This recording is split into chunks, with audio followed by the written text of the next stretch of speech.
if Mr. Friedman has a concern about the safety of smart meters, he does not have to have them. Is it PUC's decision that by allowing an opt-out, it can duck an obligation to consider the health or the trespass issues?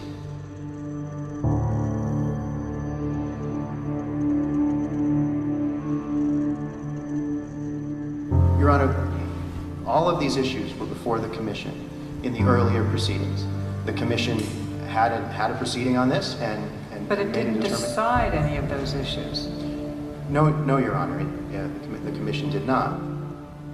The Commission, in fact, declined to do the analysis, to make the decisions about health and safety.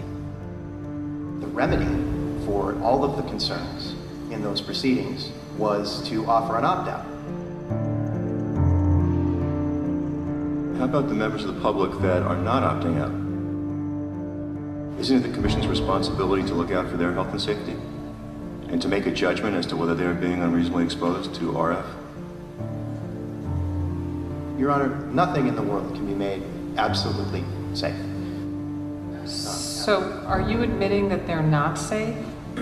Is it the PUC's position that these are safe enough? Your Honor, the public is free to have whatever concerns it would have.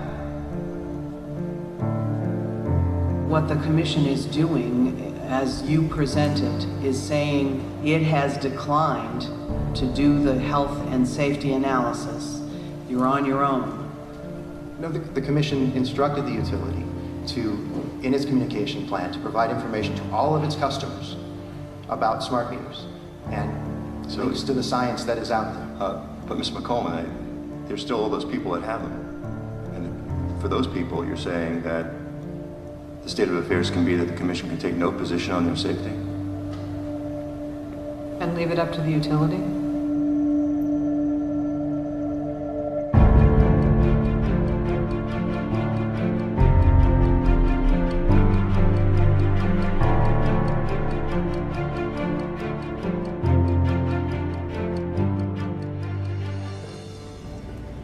About a year ago, a good friend of mine got ill, and there was no apparent reason why.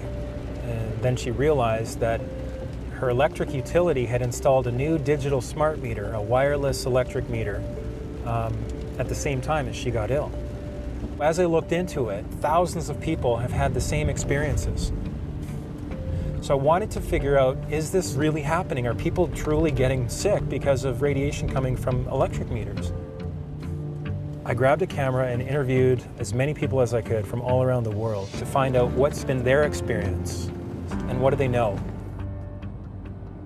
I had no idea the level of startling information that we would discover along the way.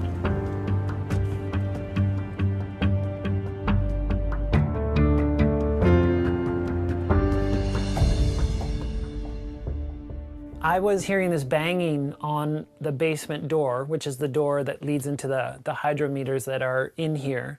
So I leave my bed and I come down here and I sit right here on the step and I'm like, okay, I'm gonna film this.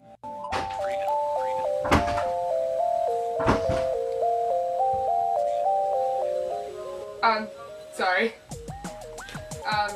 I'm just putting in your meters. Your power's gonna be out for about 20, well, when I find the meters. They're down here, right?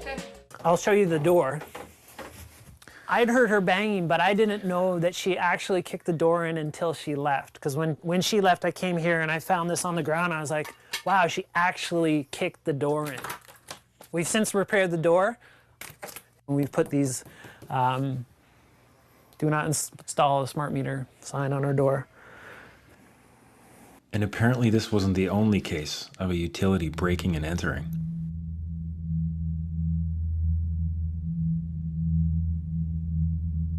The morning the guy came in to change the meters, this had been shattered. He had taken a deadbolt cutter and cut up our chain and basically pried their door open and walked right in here. And when he left, the chain was laying on the ground and it was broken. The lock was broken also. Vandalized the property and forced his way onto my property without buzzing any of the building buzzers. So with billions of dollars being spent all around the world with zero public input, and with all of these concerns coming to the fore, I realized that there had to be some serious commitment behind the scenes to push this grid through. A smart meter is part of a much bigger picture and a much bigger design. A smart meter is really just the attachment that goes on and outside of a home or a business. A two-way transmission device that ties into the larger smart grid plans that are being built out across the world. In my research into this, I found that utilities around the world were stating that the smart grid will deliver enhanced energy security, reduced greenhouse gases, improved urban air quality, and increased grid asset utilization. To me, this sounded great on paper. Unfortunately, there are problems with how the systems work. The smart grid systems are very buggy. There seems to be a critical systemic issue with these misnamed smart meters. They're actually causing fires, in many cases, after they're installed. After hundreds of blazes with very few admissions of fault, the insurance adjusters are catching on. And he says, jump in the car, we just got a call, your house is on fire. It was true. Michael Capetto's Upper Makefield home was going up, burning from a fire in his newly installed electric meter. Well, tonight there's a major development from PECO. After at least 24 fires and more than a dozen incidents of overheating, the energy giant is halting its controversial smart meter installation program. And they're being installed by people who are not very well trained for the most part. BC Hydro says it's removing 1,000 smart meters from homes across the province. The company says the move is just routine testing. So how many smart meter fires have there been? We've installed approximately 9 million smart meters, and we have no reports of smart meters causing fire. Not one single report. We don't. Another picture, this is probably the better side of the garage. I don't know if you can see it. The meters were over here. And so the fire department basically said that the meters started the blaze? If you just took one look at the wreckage and said smart meters and walked away and never called back or came back. Well, Brittany, you were saying earlier that there was no smart meter fires, and this lady right here has pictures of her smart meter that exploded on her house. Josh, can I ask you to stop recording? PG&E knows that they do catch on fire when they are remotely turned back on when a customer who is delinquent in their bill finally pays their bill. These meters catch fire. They know it, and they are covering it up. Taxpayer money has now gone to some of the largest corporations on the planet. General Electric, for instance, is the largest manufacturer of smart grids. They're being manufactured in China. As part of the 2009 U.S. bailout, $3.4 billion was funneled into a national smart grid stimulus, later increased to $11 billion. This created a scenario where utilities were given a massive financial incentive to go along with the program. And because they went after the stimulus money, they needed to have a certain amount of their meters deployed before they could recoup the cost. In addition to that, they started billing customers for these smart meters months prior to any actual deployment of these meters to the people's homes. So the consumers have been paying for these smart meters all along, even if they didn't have one. According to Time magazine, President Obama originally suggested pouring $100 billion into a smart grid at a time of economic crisis immediately following the 2008 election. Wikipedia reports that the U.S. government's primary reason for this unprecedented allocation of public funds is the eventual reduction in electricity usage by more than 4%. However, real-world evidence shows that installations of smart meters are not even producing any energy savings whatsoever. According to a senior assistant attorney for Illinois Public Utilities, quote, "It's devastating to their plan. The report shows zero statistically different result." They're being found in pilot programs now, smart grids are, to really save no energy whatsoever. So who benefits? I got a bill in December for $1,107. There's got to be a mistake. No mistake, says PG&E. After reviewing their accounts, the company says their meters were working correctly, just like those of the 1,500 other Californians who complained.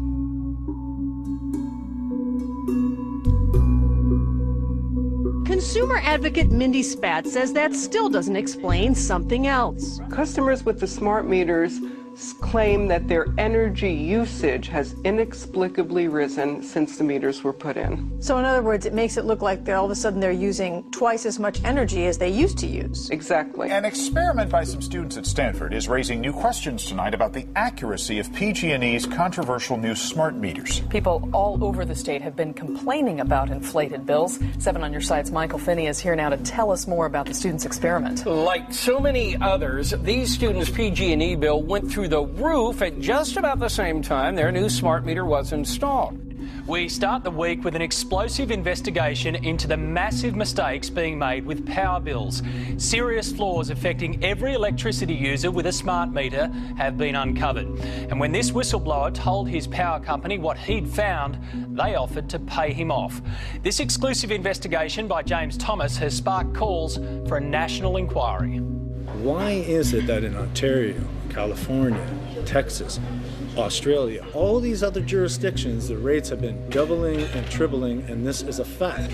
And we are told that the bills are going to stay the same, it's actually going to bring the bills down, it's going to be more efficient, and all these things. Then when the bills go up, all these denials start to come in. Well, actually, you were just using more energy. The best one that I like to hear is actually the meter's more accurate.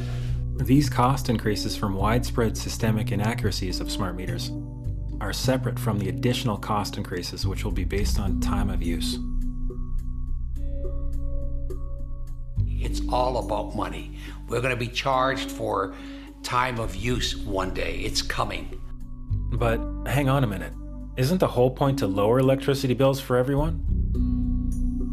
I mean, what we're seeing so far with increased bills has to be just a bump in the road, doesn't it?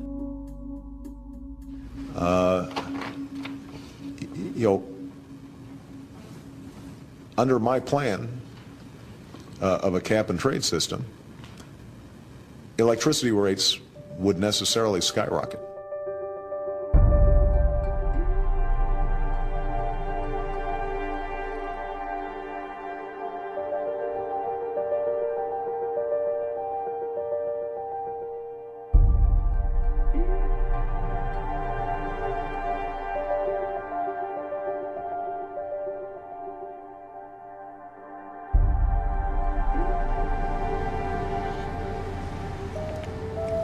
The next thing I started to hear about was how this worldwide smart grid program was making the entire power grid vulnerable to cyber attack.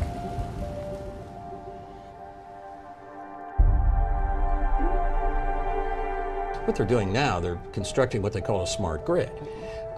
And they're going to make it easier for you and me to call our homes on our cell phone and turn down our air conditioning on a hot afternoon if we're not there. Great. But that may well mean that a hacker in Shanghai with his cell phone could do the same thing or worse. And a so-called smart grid that is as vulnerable as what we've got is not smart at all. It's a really, really stupid grid. The vulnerabilities of the internet are now being transferred to the importance of the power grid. Without 100% assurance that the internet or that connectivity is safe, we are bringing the potential to take down the power that runs this nation. There is a smart grid initiative in almost every industrialized nation happening at the same time. And what that provides is the potential for disaster to happen on a catastrophic scale. Even the US government is admitting that the smart grid now opens the door to cyber terrorism on a huge scale.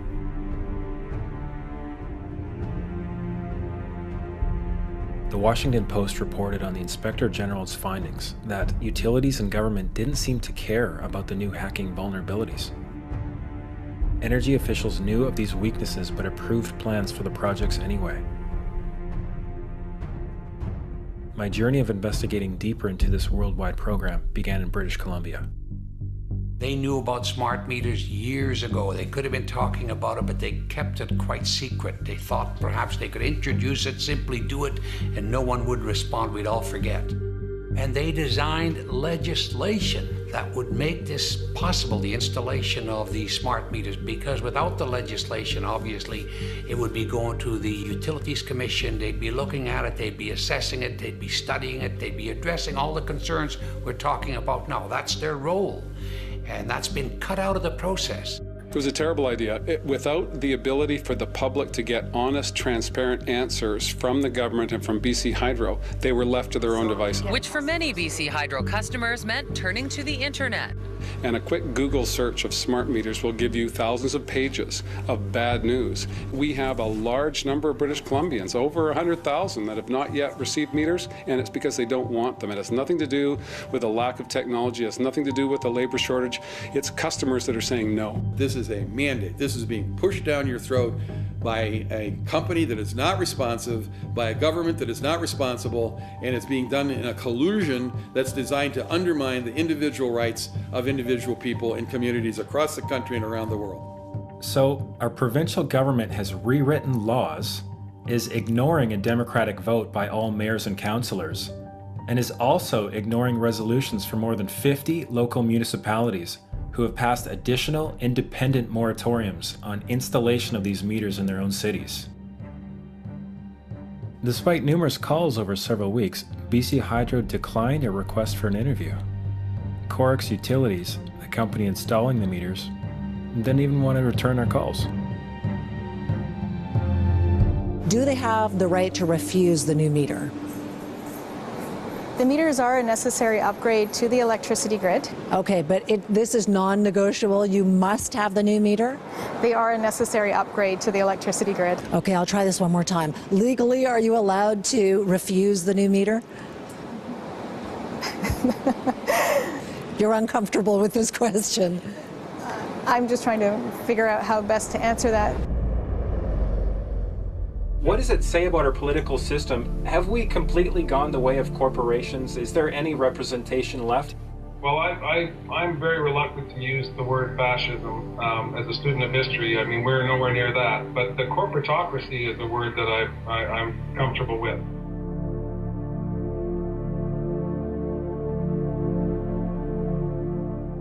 There's a worldwide privatization scheme.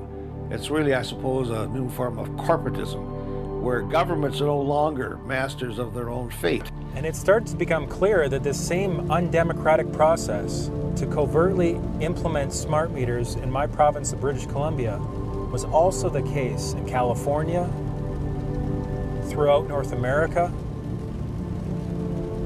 and around the world. So how could it possibly be the case that these corporations who are pushing for a global smart grid would continue with their plans despite an enormous list of potentially disastrous downsides? A massive part of the smart meter agenda is to literally track every single movement within a house. So every time somebody switches on a light, every time somebody switches on an appliance, each of these appliances has a unique code which is then effectively transmitted through the smart meter down the grid. So anybody that is minded to do so can hone in on an individual residence and actually track what is going on in that household. So they can figure out, when is your refrigerator being used? When is your TV on? What are you doing with your energy? And they're going to start having a profile of you as an individual. A congressional research report all but concluded that smart meters in the United States are a violation of the Fourth Amendment. In no uncertain terms, the court has asserted that at the very core of the Fourth Amendment stands the right of a man to retreat into his home and there be free from unreasonable government intrusion. With smart meters, police will have access to data that might be used to track residents' daily lives and routines while in their homes, including their eating, sleeping, and showering habits, what appliances they use and when, and whether they prefer the television to the treadmill, among a host of other details. And while some utilities are still saying that all of the in-home private data they'll collect on you will be kept safely tucked away, another picture seems to be emerging. Here in California, utilities are already selling our private electricity usage data to third-party corporations for a profit. Rather than discourage this practice, the California Public Utilities Commission has actually encouraged it. In a 2011 press release titled, "California Commission Adopts Rules to Protect the Privacy and Security of Customer Electricity Usage Data," comes the following. CPUC President Michael Peavy, "Our action today will protect the privacy and security of customer electricity usage data while enabling authorized third parties to use the information." Commissioner Timothy Allen Simon added, "I support today's decision because it expands consumer and third-party access to electricity usage information. I hope this decision stimulates market interest." In the summer of 2013, these newfound intentions became evident.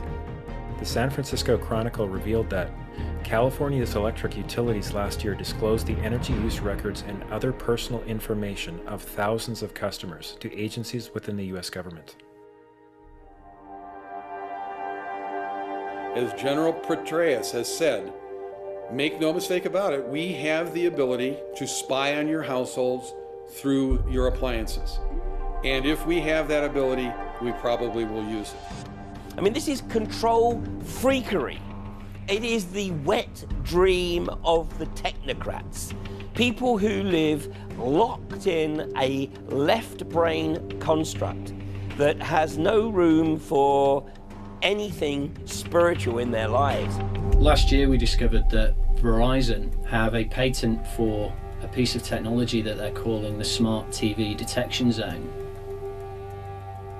And this product will sit next to your television and be capable of eavesdropping on your conversations whilst you're watching TV.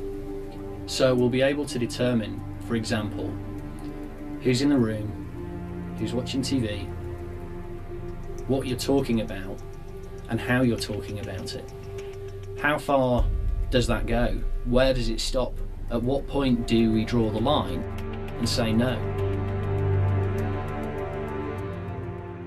Let's look, for example, at the CISPA bill. That's the Cyber Intelligence Sharing and Protection Act, which was intended to legalize transferring all your data from megacorporations to the government. Now, this seems to be in violation of our Fourth Amendment rights against unreasonable search and seizure, but it's already passed the House. Fortunately, the Senate has so far refused to vote on it.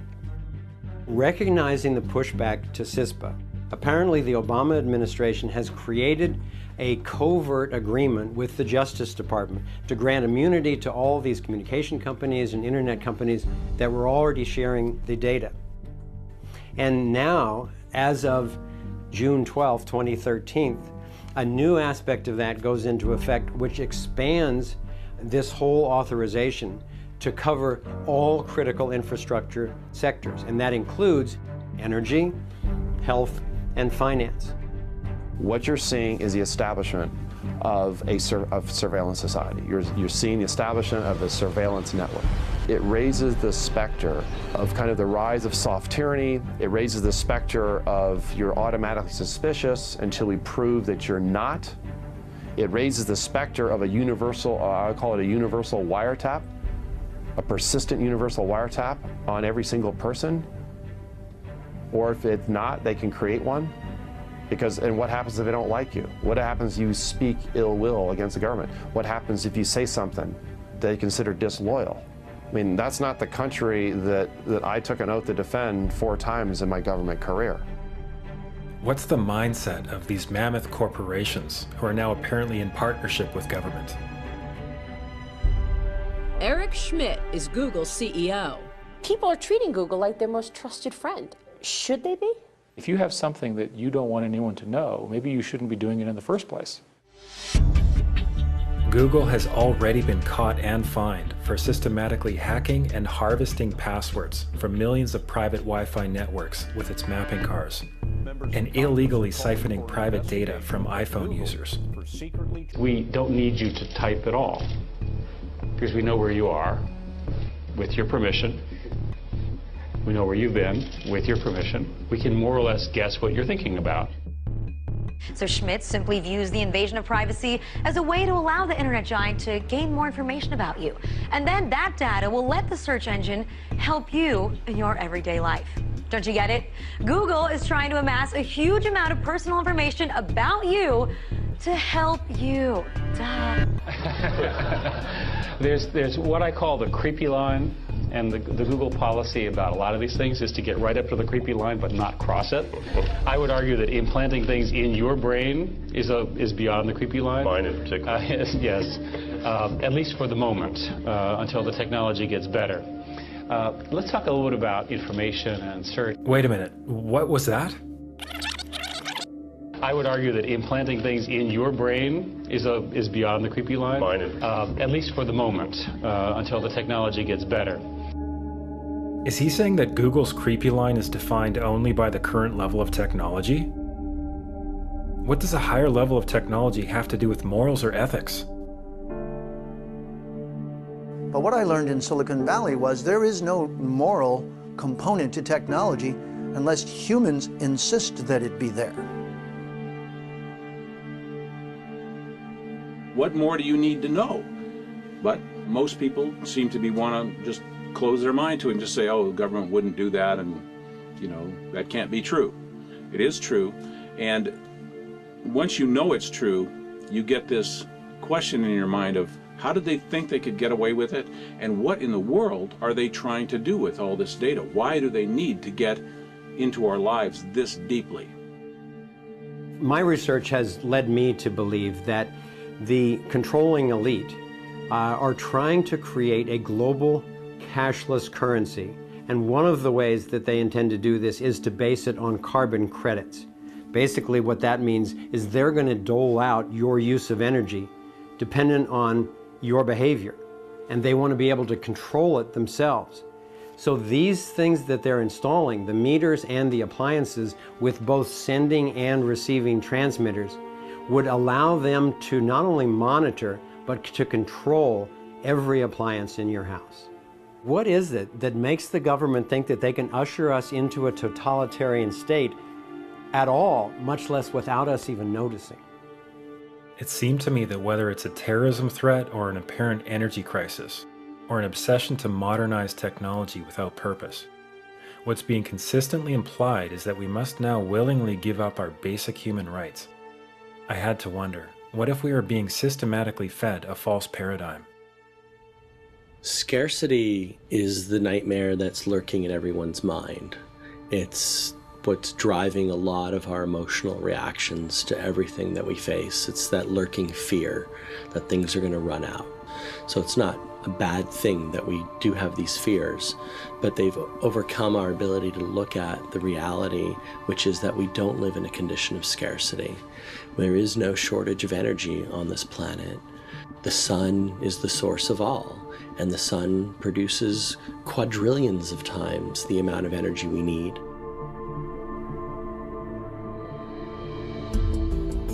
I've personally had the privilege of visiting numerous laboratories where inventors are successfully creating technologies which access off-grid energy in whole new ways.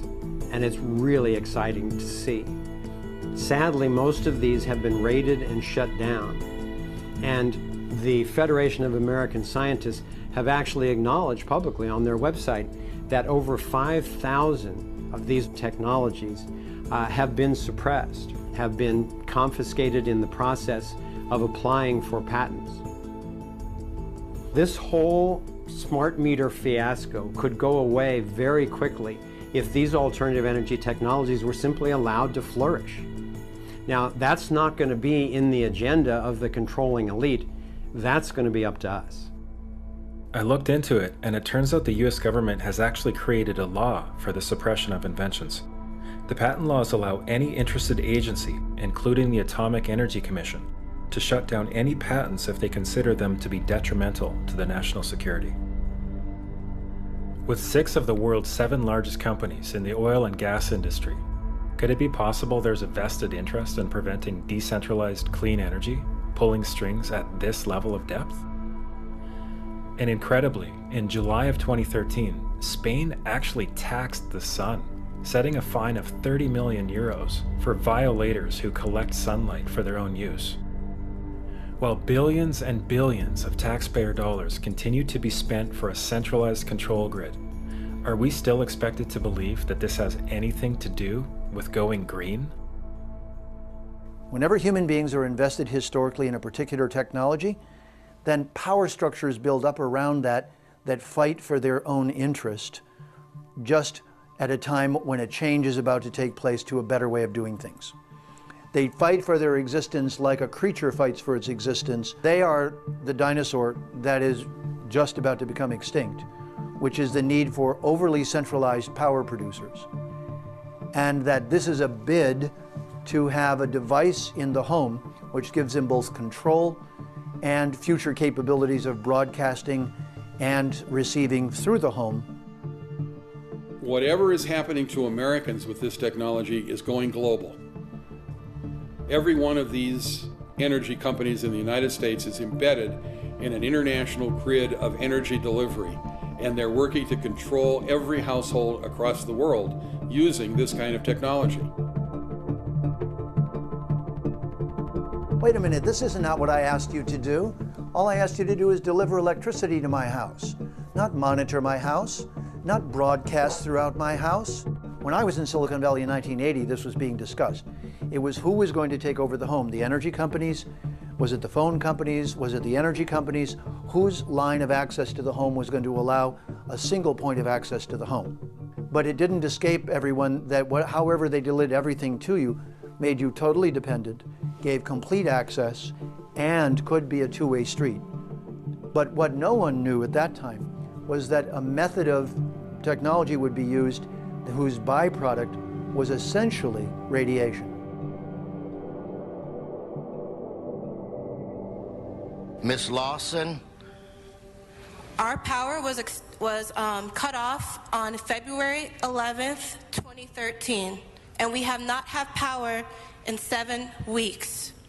And because they installed that radio frequency meter on our property, my sisters had fevers of over, excuse me, over 102 Fahrenheit, and they kept on going up. This is not normal. This should not be tolerated. Okay, I want a high-level person from DWP to connect with this family, find out exactly what's going on, and let's fix it immediately. Unfortunately, when I complained about the smart meter put on our property, I was told there was no smart meter on our property. It's a radio frequency meter. When I began to express to LWP the health concerns that came out of nowhere, they told me that I was making it up. It didn't make any sense. My husband and I had numerous people come to our house and explain to us that it must be something else in your home. So I began writing to the general manager, Mr. Nichols. He ignored my emails. So for months and months and months, I begged DWP to please take this off of our property. And we have had no power for 7 weeks and 1 day. Easter for our children was horrible. Okay, thank you. We'll get to the bottom of that today. I want somebody on the phone right now. Is anybody here from DWP? Looks like Tom's on the phone right now. And Mr. Buscaino, I'm on this, so I will, one way or the other, find out what's going on with the Lawson family. I'll find out today. So the very next day after the city council meeting, our power was turned on. DWP came to the house. So we've had power since April 1st, 2013. Right. And Amina, how does it feel to take a stand and then to ultimately for the situation to be corrected? Well, it feels great to actually go out there and fight for what you believe in, and not just sit on the sidelines and say, oh, well, this is happening, there's nothing I can do about it, but just actually know that you can do something about it and that you can't give up. Just always fight for what you believe in. In May of 2011, the World Health Organization classified radio frequency radiation as a Class 2B potential cancer-causing carcinogen. The utility companies will tell us that the meters are only on for 45 or 60 seconds a day and that they're safe. So the next stop on my journey to verify the facts was with Dr. David Carpenter, a Harvard-trained researcher at the University of Albany, New York. Under court order, Pacific Gas and Electric admitted that their smart meters generate 14,000 spikes of communication per day. The utilities have often held that smart meters are not a problem because they communicate with the utility rather infrequently, maybe a couple of times an hour. That doesn't matter how frequently they communicate to the utility. What matters is how frequently do they generate radio frequency fields. And clearly the utilities have been hiding the fact that these smart meters generate these radio frequency fields almost continuously. They're pulses, but they're very, very frequent.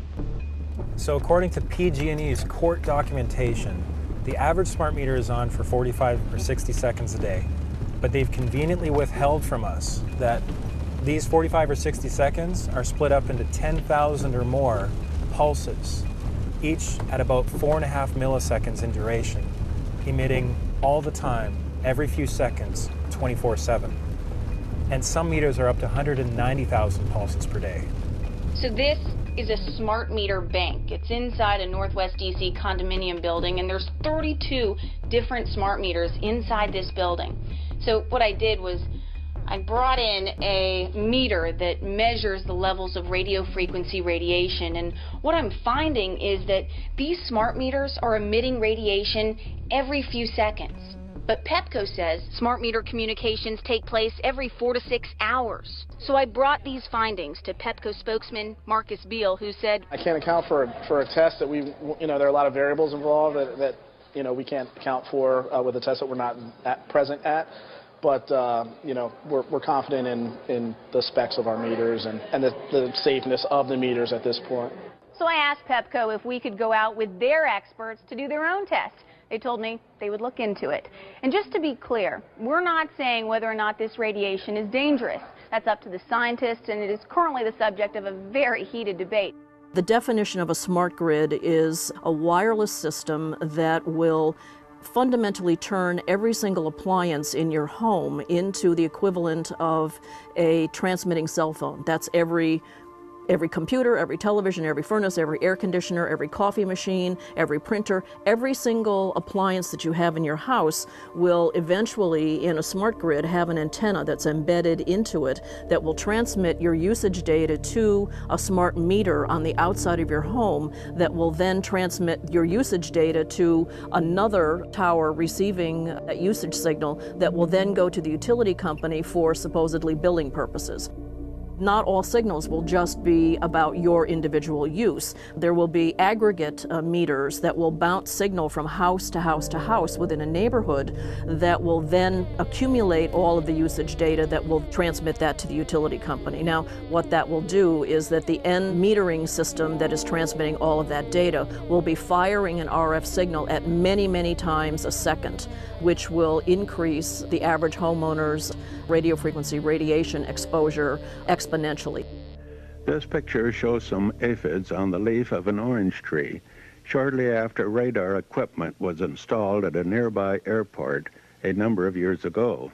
I noticed that every few seconds all the aphids would tense up in unison and do sort of a little dance, as you see in the picture.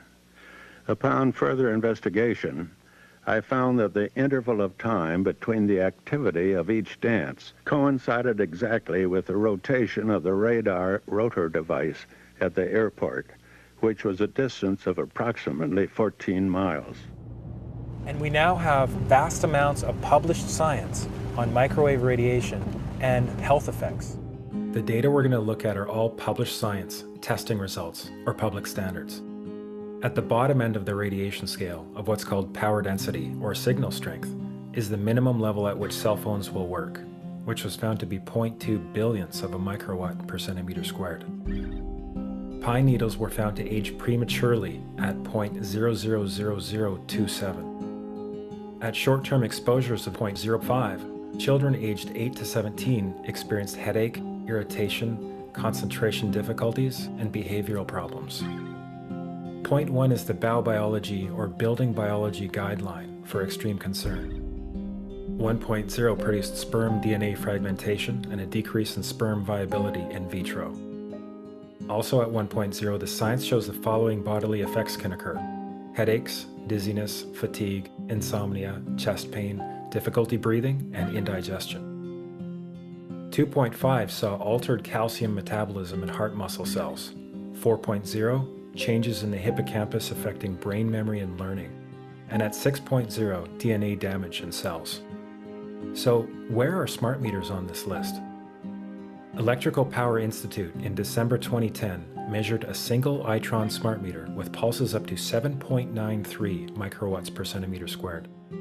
Our own testing indicated approximately 8.0 with 1 meter. These tests are at a close distance, approximately 1 foot away from the meter, but an infant's crib could be just as close on the other side of the wall where the meter or bank of meters are installed.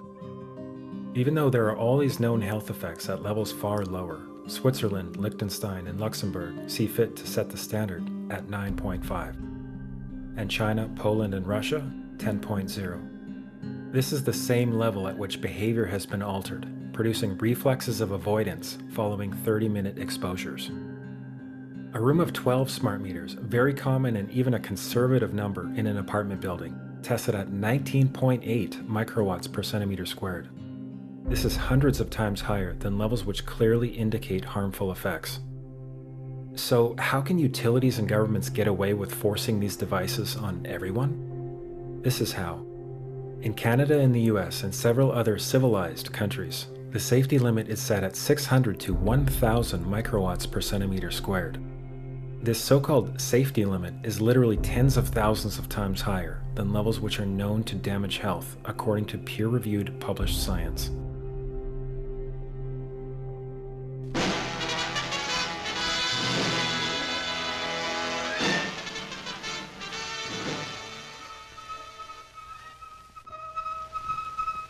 There was an organization called the Committee on Man and Radiation. Essentially, the Committee on Man and Radiation intellectually framed this as a controversy that there was no such thing as a non-thermal effect. That thermal effects were the only good science, and they had good science on their side, and anyone who said otherwise was either a crank or needed to be dismissed from the area altogether. One website in Central California has posted more than 300 letters received from those suffering functional impairments since having their meter, quote, upgraded. The one thing all these people had in common? Their utility did not tell them the dangers associated with the new meter. Our concern is that smart meters add to this multiple source exposure to radio frequency radiation. Radio frequency radiation that we know causes a variety of biological effects, and where we have very strong evidence that it causes disease, specifically brain cancer and other diseases.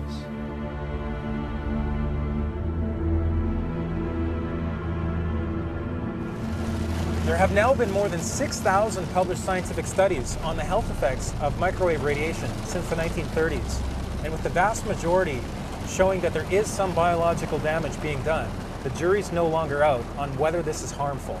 Even by 1972, we have the US Navy producing an unclassified report of health effects on the human body observed from microwave radiation, summarizing more than 2,300 studies. 5 pages of observed human health effects in this report include headaches and insomnia. I was walking by and I got like a flash headache. It's painful. How many times did that happen? Every time I walked by it, which was a bunch of times. Vagomometic or irregular action of the heart.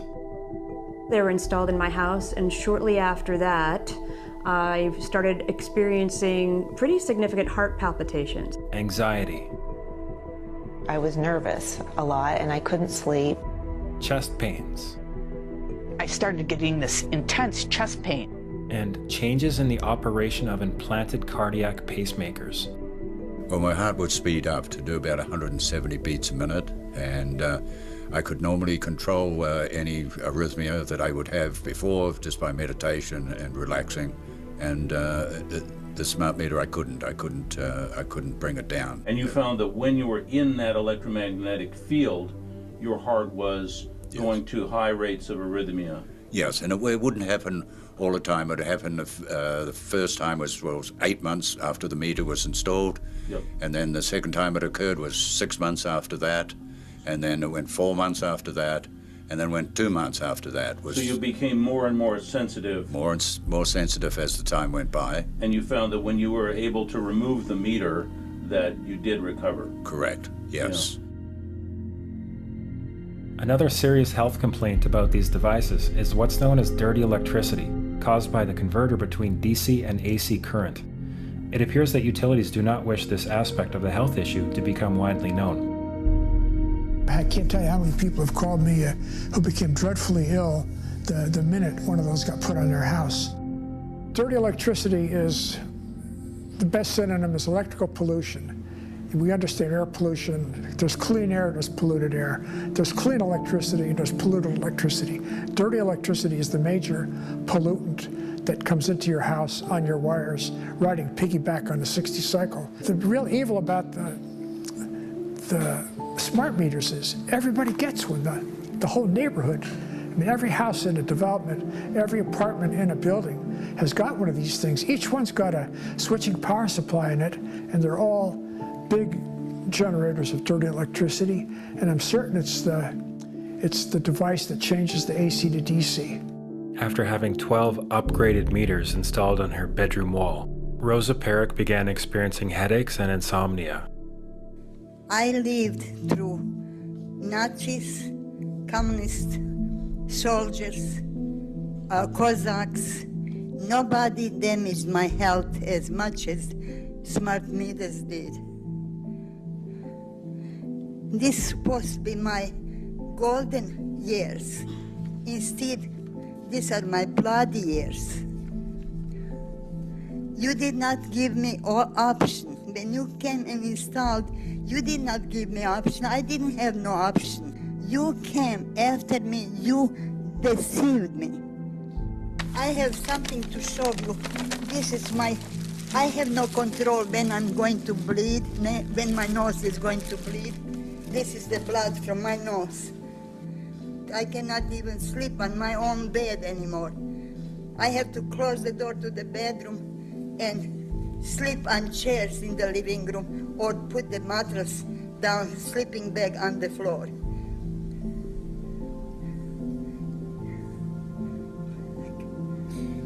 Do you ever have nosebleeds away from your apartment? I'm sorry, your time is up. Thank you very much. I appreciate you coming. Your time is up. Your time is up. Thank you. I made a call to a government agency. I started to talk about the problems with the meters, and he was getting agitated, and he said, they're just like cell phones. There's nothing wrong with these meters. They're just like cell phones. And I said, no, it's not true. There's a problem with these meters in the switch mode power supply. And he said to me, how do you know about switch mode power supply? And I said to him, what is your name? And he hung up on me. And then about 10 minutes later, he called me back on a different phone, and he told me there is a problem with the switch mode power supply. He knows about this, but he can't talk. And I think that a lot of people are scared to talk, and a lot of people know what's going on here. Electricians know, people at Con Edison know, but I don't think they know what to do. I would say that it's better to do the right thing, because when people are silent, a lot of people can die.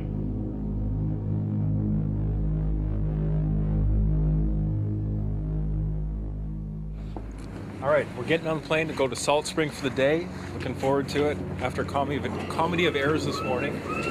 And here we are. Beautiful day.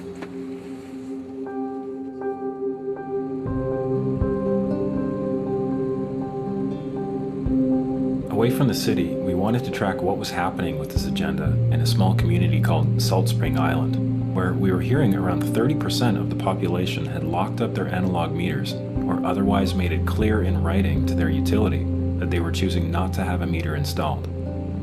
I personally was glad to get on a plane, hoping to clear my head with a visit to one of the quieter parts of the world, while still getting to the bottom of the story there.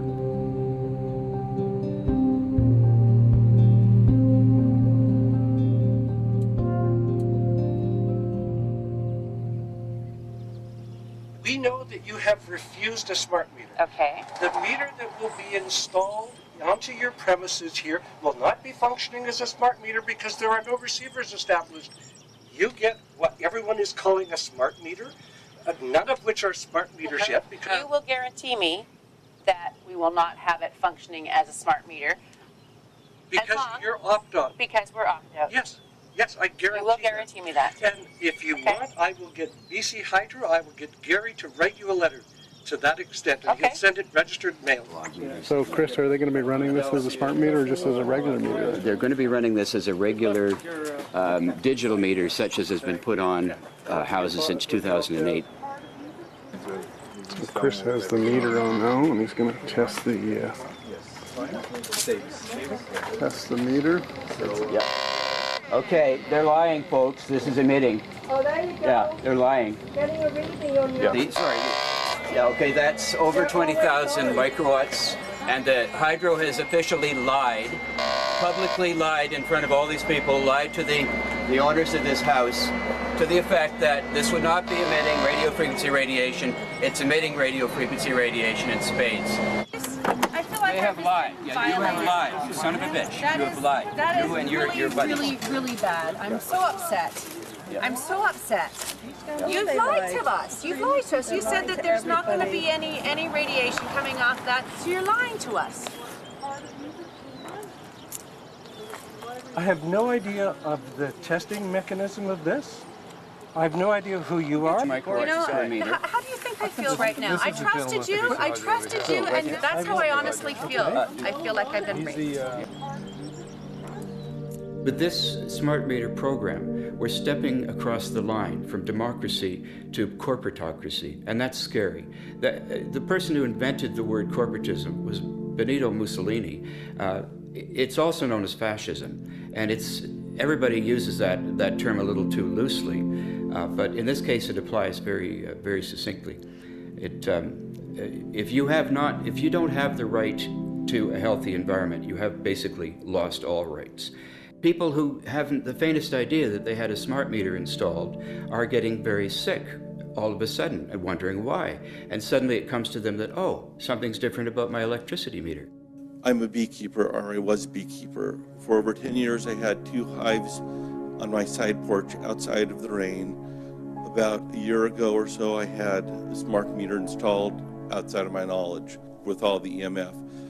This winter, I've lost all my bees. I don't know if it's because of colony collapse disorder, or I don't know if it's because of the EMFs from the smart meter, but it is suspicious.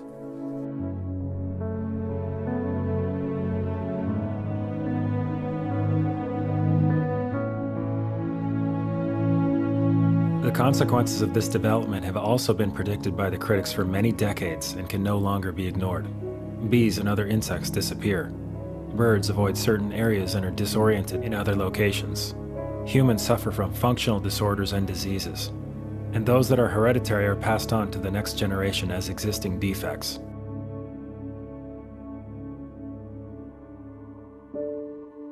Despite overwhelming evidence of biological harm from this type of electromagnetic radiation, the utility industry has assumed the safety of smart meters without doing any testing.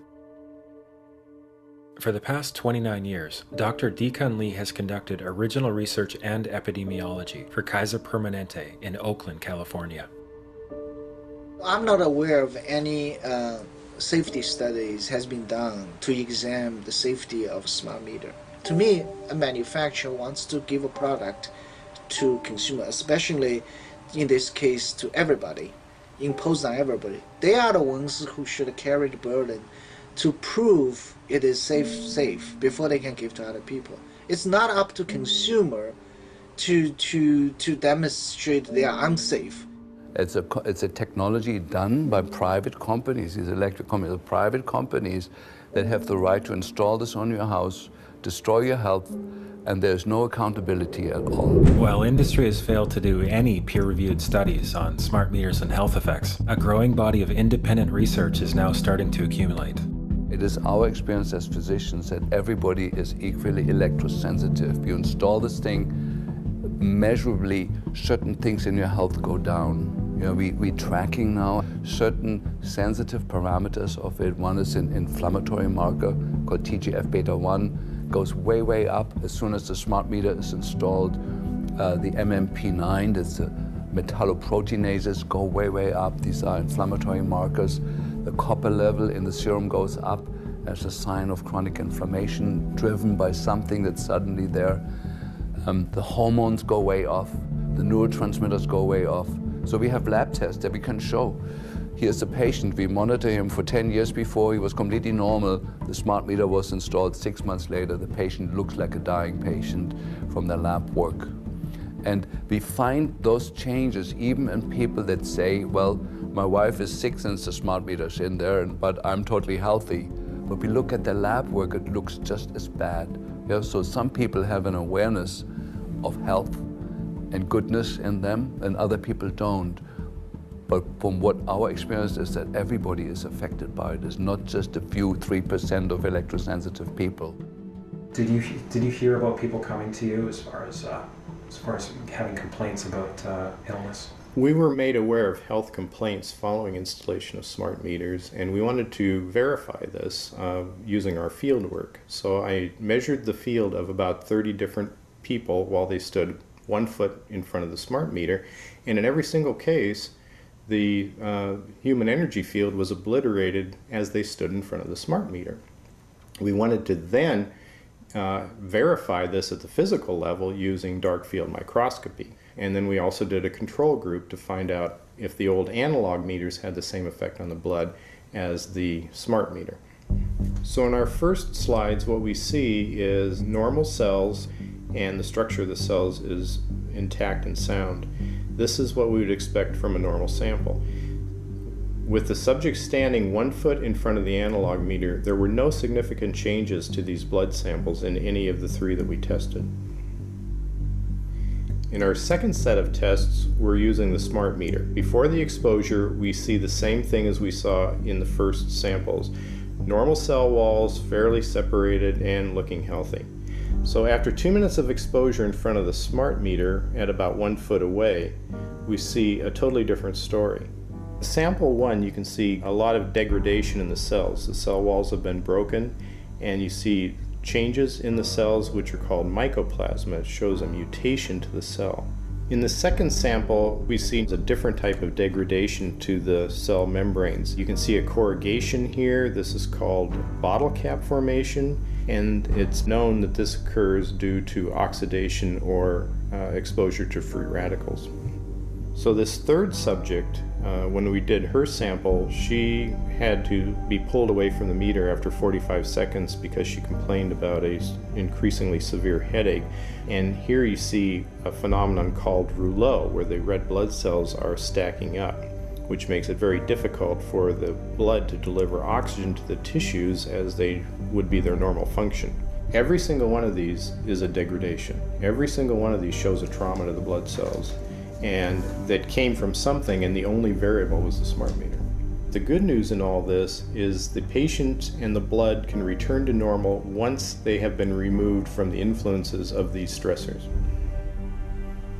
So this thing about electrosensitive, 3 or 5% of people are affected and everyone else is okay, I mean, what do you have to say about that? There are changes whether they feel them or not. Maybe they're not out there complaining about it or trying to make other people aware of what it's doing to them, yet they're still being affected by it. While most of industry continues to use fine print and loopholes to evade accountability, there is a worldwide paradigm shift steadily underway. 60,000 doctors in the American Academy of Pediatrics are paying attention.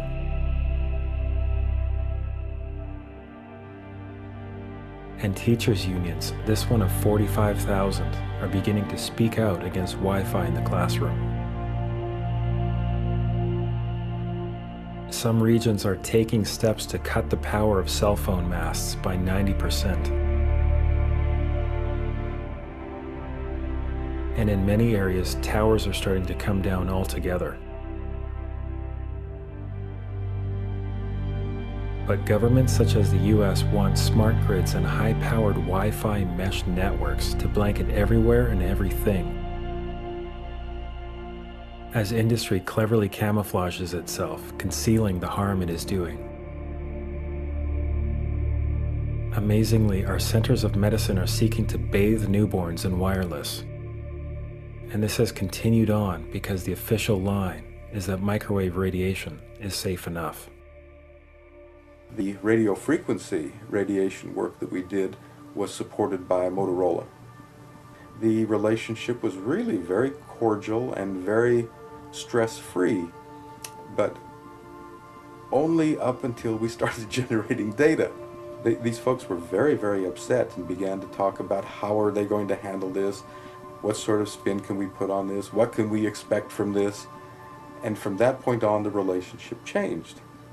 What we saw was that Motorola began to exert more and more control over the work, telling us what to do, telling us how to write abstracts, what to say in the abstracts, what to say in the papers, how to do the work. No, don't do this. Yes, do it this way. This was unacceptable. I had completed our study of DNA damage, and I submitted the final report to Motorola. The point is, I kept getting nothing from these people. They simply weren't willing to accept my interpretation of my study, my evaluation of my study, my knowledge of science at that point, and tried to urge me not to publish the study. They didn't tell me not to. They just said, no, this isn't ready for publication, and they wanted me to do more work. I think one has to exercise caution at this point, and what makes the cellular telephone research area so difficult right now is there is no money available for research other than that's coming from industry. So, I mean, what does this do? I don't have any faith in what comes out. I have absolutely none, not with my dealings with industry so far. When I filed my initial complaint, Central Maine Power responded with a 250-page, basically rebuttal on why smart meters are so safe, and they hired Exponent, which is a science and consulting firm that has represented the tobacco industry. They've represented the asbestos industry. So this is a firm that industry hires to prove that dangerous products are safe.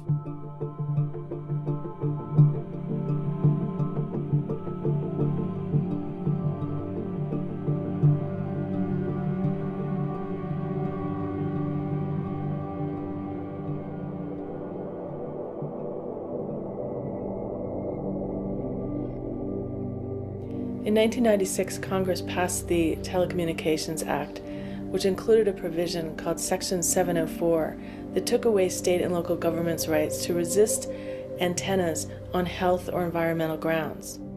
The legislation was actually written by the industry. It was also the first time in history that industries of all stripes were invited into congressional chambers and asked essentially for their wish list. And the telecommunications industry, like other industries, just rushed right in and gave them their wish list. It took away your state and local government's ability to protect you, to protect children, schools, every environment from this kind of radiation. I mean, this is ludicrous. This is unconstitutional. But this reflects the power that the communications industry has with our Congress. And now there's a new bill called the Smart Grid Advancement Act of 2013. This bill would grant the federal government unprecedented powers to forcibly deploy this smart microwave and surveillance program upon all states, regions, and everyone in the nation. What's going on here? This is a wireless device which is unproven scientifically, which all the evidence so far proves is dangerous or questionable, which should therefore be studied intensely before it's released to the public. Clever people called the technology smart to make it seem intimidating so no one would question it. Some smart ad man came up with that and got paid $300,000 to call it a smart meter so you would feel less knowledgeable, which they know we feel, and then you wouldn't question the smart people putting it in your house. So I call them not smart meters, dangerous meters. I started wondering, how are our future generations being affected by this unprecedented increase in electromagnetic radiation?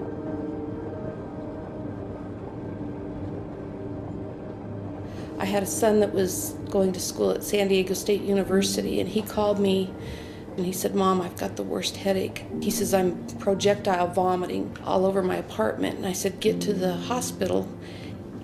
And the emergency room doctor at Sharps Memorial Hospital in San Diego called me, and he said, "Your son has bleeding in the brain." And I said, "We'll be there immediately." And my son had surgery that evening. When he got out, Dr. Tanawai told us that my son had brain cancer, and it was either the very worst or the second worst type of brain cancer you could have. It was nothing but chaos for 7 months. We moved him back home and had to pack everything that he owned in California and brought him home, and he only survived just shy of 7 months, and he died October 11th of 2008. August 7th of 2009, I typed in cancer clusters, and I saw SDSU, San Diego State University brain cancer cluster. And I read this article over and over, and I think it put me in shock, and I ended up on the floor for the rest of the day. But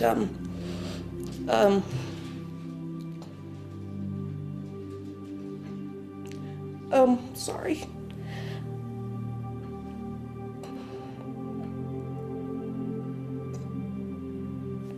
I realized they were talking about my son, so I immediately started contacting SDSU, the administration, and I felt myself just being bounced around. Nobody wanted to deal with me.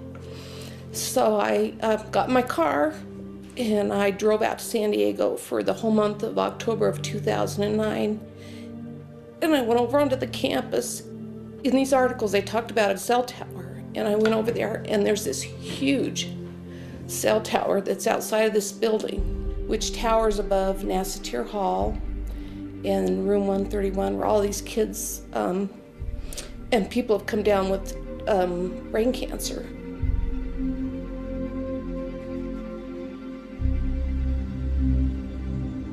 My son, Rich Farver, died October 11th of 2008, and he was in Nassatir Hall, room 131. Professor Charles Cutter died June 19th, 2008, Nassatir Hall, room 131. Lou Terrell, diagnosed with primary lymphoma brain cancer in 2008. He was in the room right next to room 131. Dwight Anderson died in 2008, Nassatir Hall. Miss Laurel Amtower died August 29th of 2010. Richard Funston died, and he was also located in Nassatir Hall, room 131. I just think that this wireless stuff, we just need to get a handle on it and warn the public. But I just want parents to know, and I want kids to know that these are very dangerous, and these are on many, many college campuses. A reporter from the San Diego Tribune that I had contacted actually called me at home, and he said, "This story will never get out in San Diego." And I said, "Why?" And he said, "Because of money."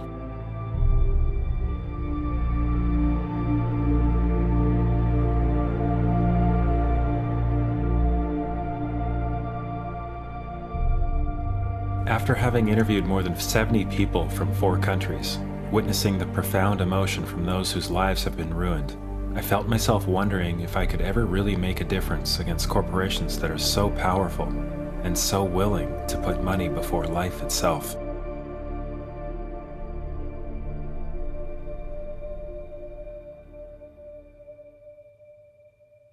So here's UPA installers crossing over locked fences and against consent. On January 23rd, with premeditated malice and forethought, our city manager, in collusion with our city's administrative police chief, ordered an all-out assault on many of the citizens' personal property by cutting locks, illegally trespassing, threatening tax-paying citizens, mostly women and elderly, and actually arrested 2 of our stay-at-home moms on trumped-up charges for refusing installation of smart meters. Get off my property right now. No, no! When the full force of the city's police department is turned on its own people, it's time for a radical and immediate change. Now, I just spoke with Naperville City Manager a few minutes ago, who says the city is within its legal rights to enter private property and install those smart meters. The meters, they say, are their property. He also says that the meters are safe. He also says the women deserve to be arrested if they violated the law. But exactly what those misdemeanor charges are, we still don't exactly know.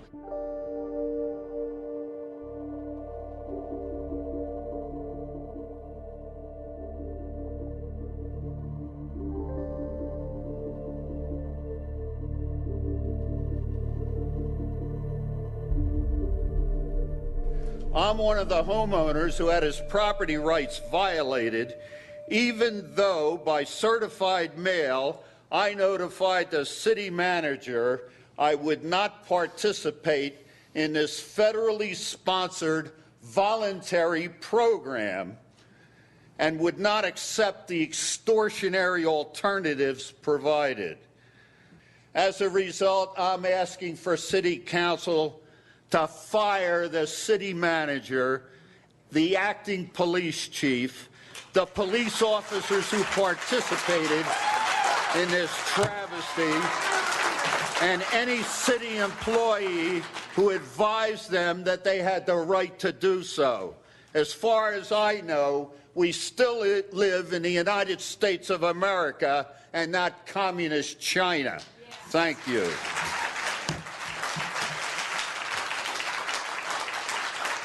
There will be a 5-minute recess until you settle down and obey the rules, or we won't continue. We have a 5-minute recess. This is thankfully a contrast to the behavior of most city councils, who are made aware of the facts. One of the first U.S. states where these devices were deployed was California, where dozens of local governments have issued moratoriums against the rollout. I vigorously support this action today. I'll be voting in the affirmative both on the moratorium and on Supervisor Kinsey's proposal to send letters to the governor. This action that we're taking today, and one that I support, is a political action. And don't be deceived that political actions don't work. Think about the American Revolution. Ms. Wolf? Aye. Ms. Farr? Mr. Lavagnino? Mr. Carvajal? Ms. Gray? Aye. We represent people, and they can get pushed so far, and then they say that we've had enough. And I think that that's what's going to happen. Many have now criminalized installation and are fining the utility for every device they attempt to install. As a result of a grassroots movement to spread awareness, the vast majority of U.S. states and Canadian provinces have active groups who are fighting back. And worldwide, the trend continues.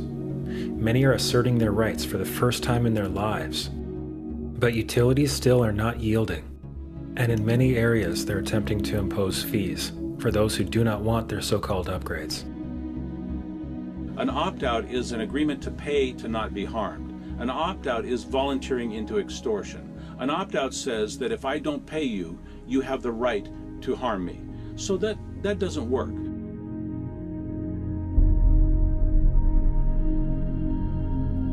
They are embarking on a monstrous act of deception. They are saying one thing, but you're getting something else.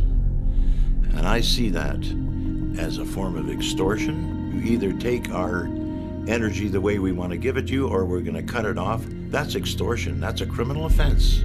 As a fraud cop, I'm just wondering when the world's going to wake up. You put a story out there, it's wrong, but what the heck? We're going to go with it. We're going to look you straight in the eye, and we're going to lie to you. What are you going to do about it? What would you recommend from your experience that people may not understand, or that you've gone through, what they should do or what they should know? They should know that they can change that meter, and they should do that. That is the most important part of it, is to change that meter over. The utilities have something called a legal mechanism called implied consent, whereby our silence is golden to them. We've given them consent by being quiet. We can't afford to be quiet on this. We have to take action. This is a game changer. These companies are betting on you saying nothing. They're betting on you quietly complying with their wishes to install these smart meters on your property. You have the right to refuse a smart meter on whatever grounds you deem appropriate. They put the smart meter in without informing us or asking as if we wanted it. So we just told them to get the smart meter out and put the old meter back or we wouldn't pay. What's important for people to realize here is that you're in a contract with a utility company.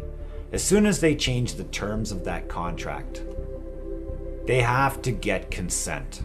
That's so important. You have to agree to those new terms or the contract is void. We wrote them a letter immediately, formal letter stating that we do not consent to the meter installation. We do not consent to the new terms. In our view, that voids the contract. They did threaten to terminate the power. They did threaten to disconnect. They've sent 2 notices in the last year and a couple of months that they would terminate or disconnect the power if somebody in this house would not pay the bill. And we sent them a letter back that we're not paying the bill and they haven't disconnected the power. There's no law on the books that say you have to take a smart meter. None. What about if thousands and tens of thousands and millions of people all did this? Oh, it would collapse in a day. You can't have radiation emitting surveillance devices on everyone's home if people want to assert their rights. So we're in a very strange time in history where your power company that's supposed to be this innocent provider of electrical service has become your assailant. And you are required, in order to protect yourself, you're required to fight back. You're required to stand up and say, no, this is wrong, and I'm not going to permit it.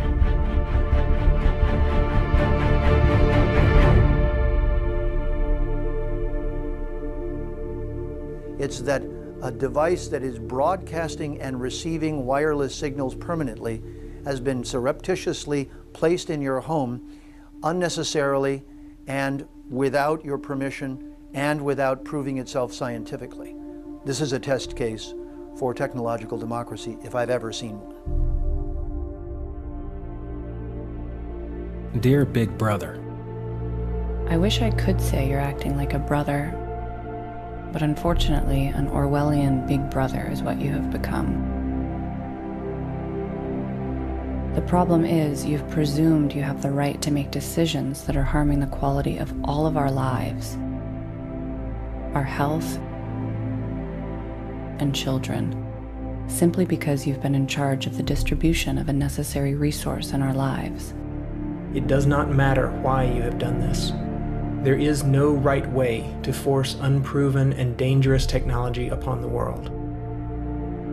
And history has shown that being sorry after the fact for harming people through unproven medicines, technologies, is of no help. You do not have enough money to repay the harm that you are doing to all life. From the acknowledged dangers of genetically modified foods, to preventing new ways for people to generate energy, to invasive, untested devices for monitoring and control, you have created problems and forced false solutions in the name of saving the planet, fighting terrorism, or increasing corporate efficiency.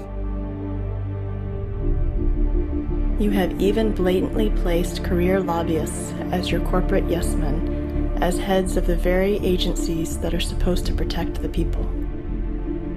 Now you are deploying wireless digital surveillance and broadcast devices upon everyone without disclosure.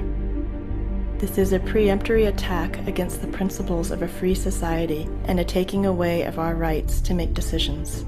It is not your place to make these choices for us.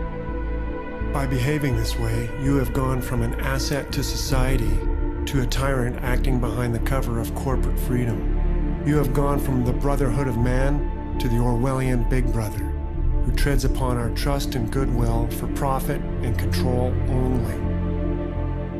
This is no longer acceptable. You and your agents will be held financially and criminally liable for your actions as corporations and as individuals. The excuse of just following orders will be of no avail to those going along with this. We're now at a turning point when great numbers of people, even those on your payroll, those most subject to your campaigns of half-truths and skewed science, are beginning to see higher, are being inspired to speak out and bring down your dreams of dictatorship, and are courageously creating solutions. This is just the beginning. But as we begin to peel back the layers, we begin to realize that the smart meter issue is really more a symptom rather than a disease. And now we get it. And now we see behind the curtain. Millions of people are starting to wake up to what's occurring. The game is on. The ball is very much in our court. You know, we have a tremendous opportunity, but we have to engage in that game. While making this film, there was a part of me that just wanted to look the other way and put the lid back on the box I'd opened. But once I saw the magnitude of this issue, I thought of all the people in my life that I care about, and I knew that I had to share it as widely as I could. Whatever your political party or belief system, we're all in this together. And whether you came into this because of the risk to rights, or privacy, or health, or security, or cost, or something else, it doesn't matter. What matters at this point is that we set our differences aside and we stop the deployment of this technology where we live. The only people I've come across who want this program are either misinformed or benefiting from the deployment. Instead of so-called smart meters and a smart grid, we need wise people who see what's going on and who realize that we all have the power to change our situation. Change happens when you make a decision and say, I will not have one of these devices on my home.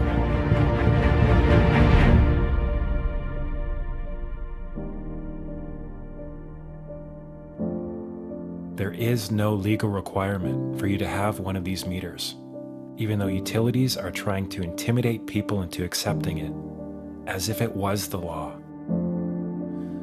To assert your choice and protect your foundational rights and health, you need to notify your utility. Otherwise, the choice will be made for you.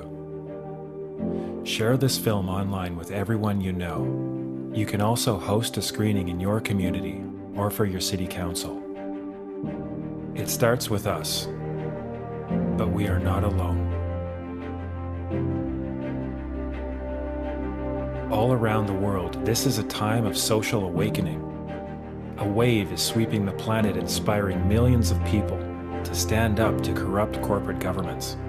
The veil of illusion is lifting, and we're all finding our voice. Because this agenda is being implemented as we speak, we all have to act now. Not only can we make a difference, but we must. Together, we will build a safer and more abundant world.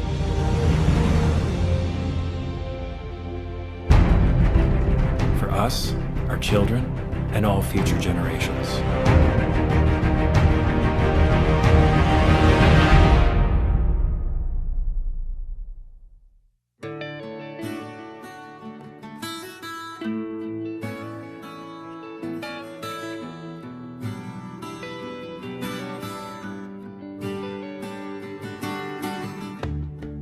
I know you're scared to be yourself sometimes. This world can be so blind. But if you take the chance to trust, start to open up, you just might find that you are loved. And I see the light in you, shining with everything you do. Don't try to hide it no more, can you hear it?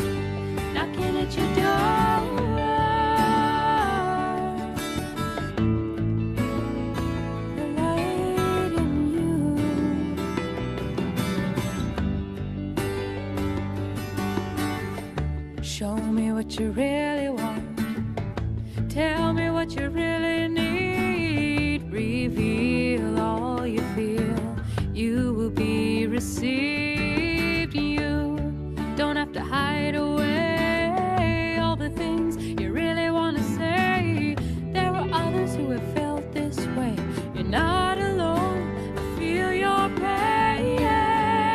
Yeah, and I see the light in you, shining with everything you do. Don't try to hide no more. Can you hear it knocking at your door?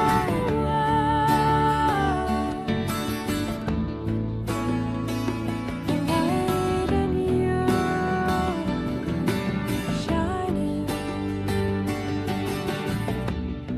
Sometimes it's dark and cold. Sometimes you're feeling all alone. Sometimes